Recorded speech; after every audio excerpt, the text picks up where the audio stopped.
Hi guys, welcome back to our drone channel. So yes, the DJI NEO 2, by the way that's the DJI NEO 1, is now officially listed on the DJI's Chinese website. That means we finally get real confirmed specs straight from DJI. And I'll say this, it's more than just a small update. They've changed the way this little drone sees, reacts, and even how you control it.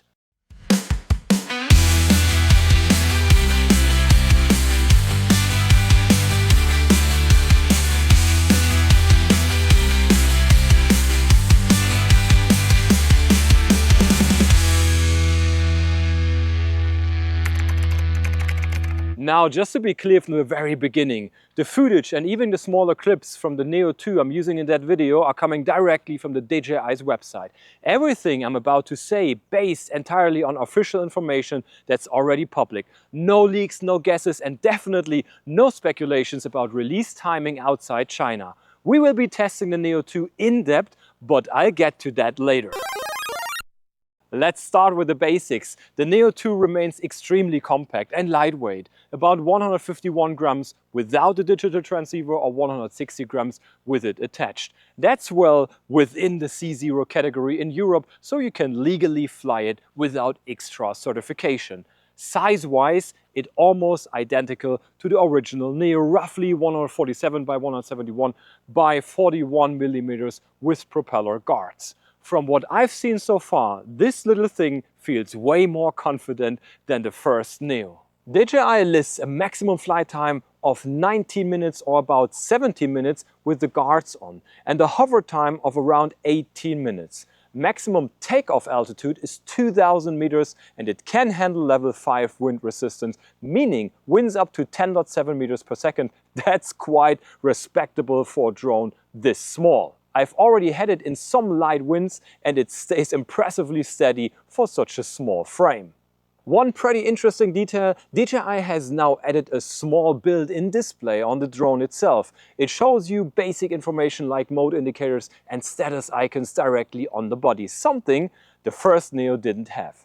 It's a small addition, but in practice, it makes the device feel a lot more self-contained, especially if you're using it without a controller. Speaking of which, control is where the NEO 2 really evolves. Gesture control has been completely redesigned. You can now take off, land, move it, shoot photos, start and stop video recording or even recall the drone all through simple visual gestures. It recognizes open hands, arm motions and even specific poses for return to palm. It's clearly designed for people who want to film themselves without touching a screen or holding a controller. So you can really tell DJI listened this time. Let me tell you, that gesture control will redefine what a beginner drone feels like. It's so much fun. DJI says it now supports up to 30 people in frame for selfie shots with improved detection, spacing and centering. But the key improvement here is reliability. The new omnidirectional monocular vision system paired with a forward-facing LiDAR and downward infrared helps the drone interpret your position much more accurately than before, even in more complex environments like near trees, walls or uneven grounds. It can sense in all directions, forward, backward, sideways, up and down, and still avoids obstacles automatically during tracking. Forward and lateral sensing works up to about 15 meters with effective tracking speeds of up to 8 meters per second, and the vertical sensors handle up to 3. It's these small, thoughtful upgrades that make me want to fly it immediately. So now, DJI is very clear about the limitations, and so am I. These sensors rely on patterns, lighting and reflectivity. I think for such a small drone, DJI nailed the tracking system this time. This could become the travel drone to beat. The cam also got a noticeable upgrade. It's now a 1/2 inch CMOS sensor with 12 megapixels, f2.2 aperture and a 190.8 degree field of view, roughly equivalent to a 60.5 millimeter lens. You can shoot in 4K up to 60 frames per second and even 4K 100 frames per second for slow motion. There's also a new vertical shooting mode that records in 2.7K 9:16 made specifically for social content. The drone records at up to 80 megabits per second, uses the MP4 format and has 49 gigabytes of internal storage built in, which means no SD card slot this time. It still supports RockSteady electronic stabilization, but if you pair it with the DJI goggles, you can disable stabilization entirely and process your footage later with gyro flow using gyro data embedded in the files. That's something even pros might appreciate. The gimbal was also improved. It's 2-axis mechanical tilt and roll with digital roll correction on top. Tilt range goes from -90 to +70 degrees and it maintains an angular precision of 0.01 degrees. For something this size, that's remarkable. Let's talk about how you actually fly it. If you want the simplest experience, you can control it directly with your hands, using palm takeoff, gesture tracking and return to palm landing. You can also connect it to your phone over Wi-Fi using the DJI Fly app for live view and basic control. And for more advanced users, the Neo 2 can connect through the O4 digital transceiver to a standard N3 remote controller or even DJI Goggles 3 with a motion controller 3. If you remove the transceiver, the drone gets lighter and flies longer, for sure, which is the better choice for gesture or palm control filming. In that setup, DJI says it can perform at least 20 palm takeoffs and landings on one charge using simple automated shooting modes like circle, rocket or drone.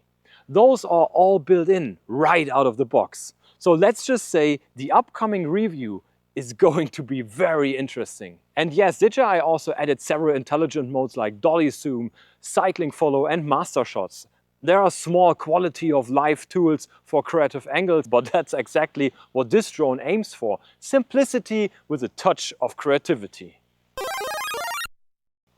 And battery capacity? It's 1606 milliamp hours, which equals about 11.5 watt hours of energy, and it charges in roughly 70 minutes directly on the drone or 68 minutes if you use the two-way charging hub. And by the way, the hub can charge 3 batteries at once and even act as a small power bank when needed. And now, when it comes to our upcoming review, we'll be flying it in the way it's meant to be flown. That means open areas, natural light and real-world movement. Drones belong in open space and we'll keep it that way. I want to see how this new gesture system holds up when tracking around trees, uneven terrain and transitions between light and shadow. That's where most tracking systems fail and that's what we'll focus on. We'll also take a close look at image quality across the main resolution, how stable RockSteady really is and how well it holds framing during subject tracking. So what's the current state? Everything officially confirmed by DJI and it's a solid evolution from the first Neo. A lighter, safer, smarter vlogging drone that finally takes gesture control seriously, adds proper directional sensing and even gives you an onboard display for quick feedback.